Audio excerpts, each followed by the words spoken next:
biggest South Asian media group, Y Media. Y media group ਵੱਲੋਂ ਤੁਹਾਡੇ ਸਾਰਿਆਂ ਦਾ channel Y ਦੇ ਉੱਤੇ ਬਹੁਤ-ਬਹੁਤ ਸਵਾਗਤ ਹੈ। ਬਤੌਰ ਗਰੁੱਪ ਐਡਿਟਰ ਵਾਈ ਮੀਡੀਆ ਮੈਂ ਯੁਧਵੀਰ ਜਸਵਾਲ ਤੁਹਾਡੀ ਖਿਦਮਤ ਦੇ ਵਿੱਚ ਹਾਜ਼ਰ ਹਾਂ।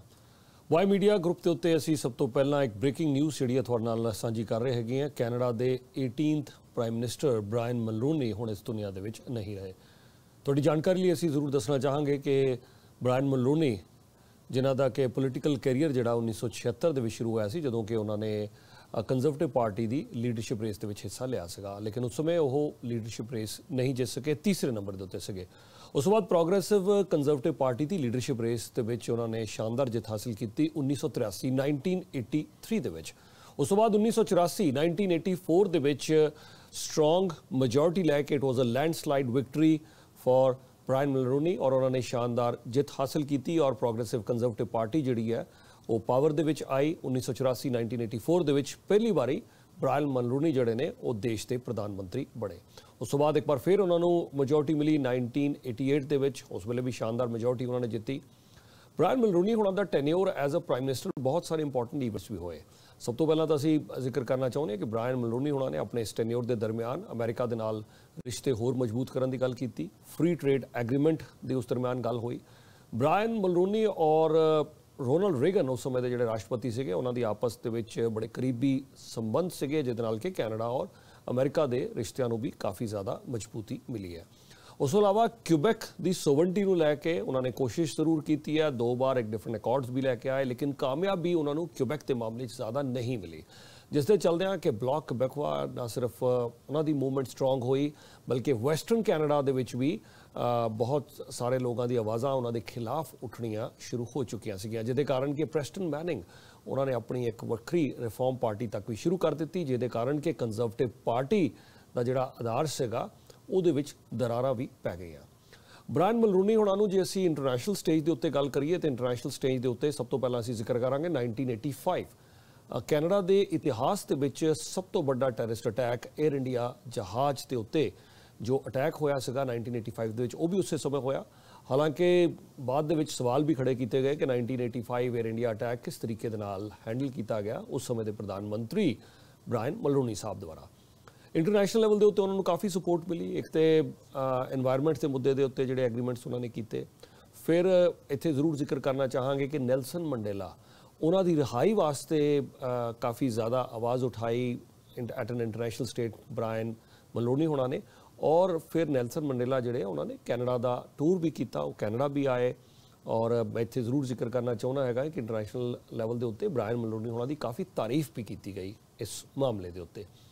ਲੇਕਿਨ ਇਸ ਤੋਂ ਇਲਾਵਾ ਉਹਨਾਂ ਨੂੰ ਚੈਲੰਜਸ ਫੇਸ ਕਰਨੇ ਪਏ, ਕਿਉਂਕਿ ਜੇ ਅਸੀਂ ਜਰਮਨ 에ਅਰਬਸ ਮਾਮਲੇ ਦੀ ਗੱਲ ਕਰੀਏ ਤੇ ਐਲੀਗੇਸ਼ਨਸ ਲੱਗੇ ਇਨਐਪਰੋਪਰੀਏਟ ਡੀਲਿੰਗਸ ਦੇ, ਜੋ ਬਾਅਦ ਦੇ ਵਿੱਚ ਖੁਦ ਬ੍ਰਾਇਨ ਮਲਰੂਨੀ ਸਾਹਿਬ ਨੇ ਮੰਨ ਵੀ ਲਏ।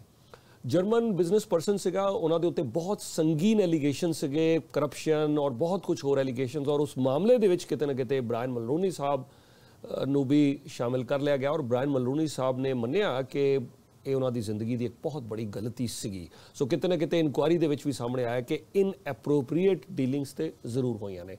$2.5 ਲੱਖ ਜਿਹੜੇ ਆ ਉਹ ਕਿਤੇ ਨਾ ਕਿਤੇ ਲੈਣ ਦੇਣ ਦਾ ਵੀ ਜ਼ਿਕਰ ਇਹਦੇ ਵਿੱਚ ਹੋਇਆ। ਖੈਰ ਬ੍ਰਾਇਨ ਮਲਰੂਨੀ ਸਾਹਿਬ ਦੁਬਾਰਾ ਤੋਂ ਉਹਨਾਂ ਨੇ ਆਪਣੀ ਇਮੇਜ ਹੋਰ ਜ਼ਿਆਦਾ ਠੀਕ ਕਰਨ ਲਈ ਕਾਫੀ ਕੰਮ ਕੀਤਾ, ਕਾਫੀ ਐਕਟਿਵ ਰਹੇ।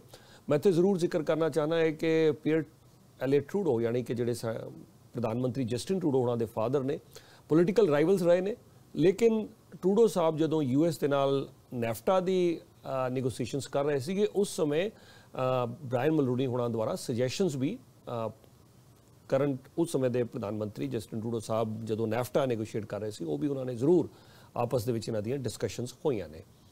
ਇਸ ਤੋਂ ਇਲਾਵਾ ਮੈਂ ਇੱਥੇ ਜ਼ਰੂਰ ਜ਼ਿਕਰ ਕਰਨਾ ਚਾਹੁੰਦਾ ਕਿ ਬ੍ਰਾਇਨ ਮਲਰੂਨੀ ਹੋਣਾ ਦੇ ਹੀ ਕਾਫੀ ਲੰਮੇ ਸਮੇਂ ਤੋਂ ਖਬਰ ਆ ਹੀ ਰਹੀ ਸੀਗੀ that he is battling with cancer.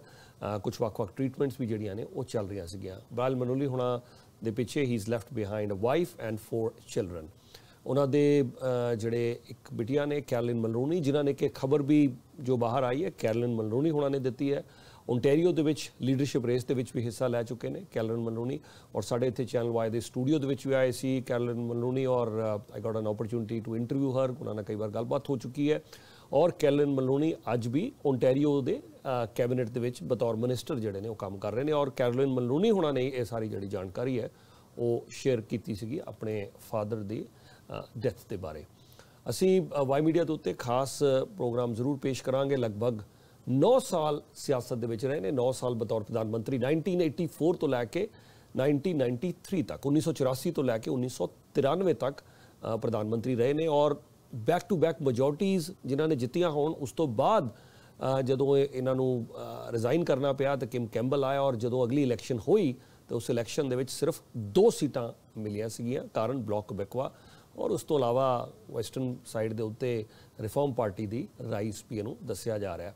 और उस तो बाद फिर जदों मलरोनी साहब गए तो फिर एक लंबा एरा स्टार्ट हो गया लिबरल पार्टी का।